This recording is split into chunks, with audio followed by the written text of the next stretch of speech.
I am Dr. Trina Wilson. I am a life coach. I am a therapist. I do forensics. I help high-powered entrepreneur women excel in what it is that they are trying to do in their businesses. Yeah, well, me starting my practice early on and trying to build looked crazy. You know, it looked really, really crazy because I was told not to do it, right? And I just decided I couldn't do it anymore. Like, I could not do corporate anymore. The rules were crazy. It didn't make sense.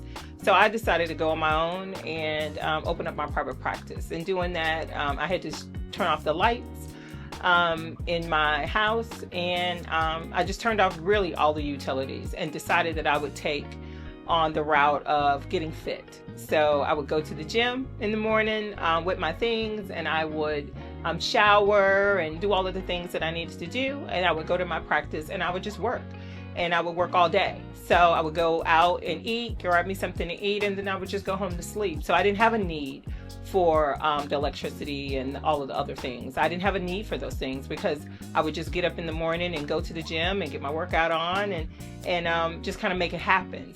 What has kept me committed to the work that I do is because I see the lives that are changing. I see the people and the impact that I'm making on their lives and on their family lives, and just the legacies that they're building, you know, from a woman who may be single with children to a woman who is in her mid-age and she doesn't know what to do and she wants to build her practice or she wants to build a business and just doesn't have money and doesn't, you know, just really doesn't know where to choose or really where to go from. And I like to be able to get those women and be able to help them, you know, and men too, though. But oftentimes they're women who come to me.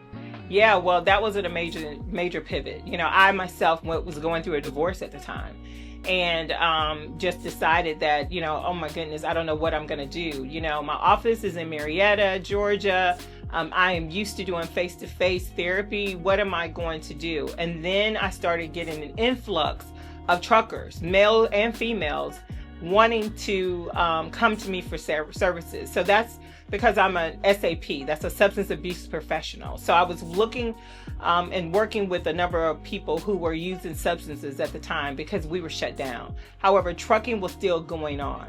And then from my past experiences, I have a number of clients who I just wanted them to kind of get out of the profession of maybe like drug dealing, right? And they had gone to prison and they were on their way out and they didn't know what else to do to make the kind of money that they were making before they went in. So I said, listen, what we're going to do is we're going to open up a trucking company, right? We're going to open up a trucking company. My grandfather, my maternal grandfather was a trucker, and he owned Mac Milliner. He owned several companies, and he had maybe about 6 trucks in his fleet.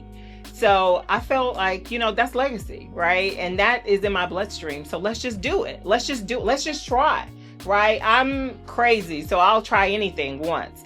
And I tried it and it worked and it was amazing. So not only was I able to help people coming out of the prison system, I was also able to help the guys who I knew who were still back in the game, but willing to listen, willing to say, okay, Dr. Trina, what do you have? What does that look like financially? What do I need to do to get that? How can I change and switch from what it is I'm currently doing to that? So I was able to get them moved over, get them funding for themselves, for their own trucks, and get them in a space where they can have their own company. So today I'm proud to say that I have 8 of those guys still working. They have their own companies and they're doing their own thing and they're not back on the streets. Bag lady, it represents a lot. You know, it represents all of the things that women are currently going through. Things that they've gone through in their childhood, whether it be any kind of sexual-based issues or feeling unseen, unheard, a lot of anger, a lot of resentment, a lot of guilt, a lot of bitterness, just being unhappy, unfulfilled dreams. And then on top of that, you put, now we're having to deal with our parents living longer.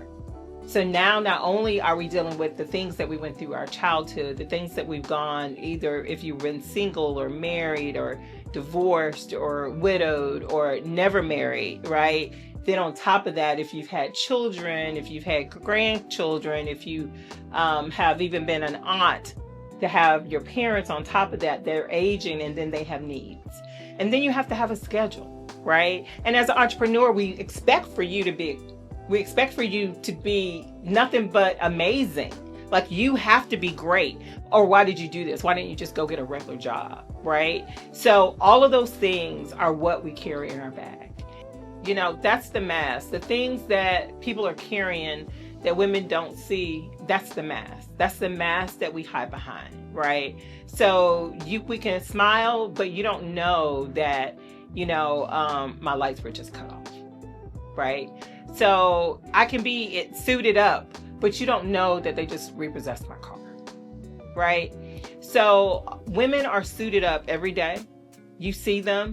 They look amazing. You ask them, how are you doing? They're like, great. They're like, good morning. They're like, this is an amazing morning. But is it really an amazing morning? Right? So taking out time just to hear that still sound voice, that silent voice that they have internally.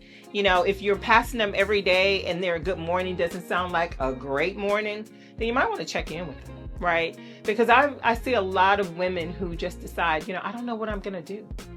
I don't, if it wasn't for my children, I wouldn't be here. And those women scare me, because think about the women who are beyond that.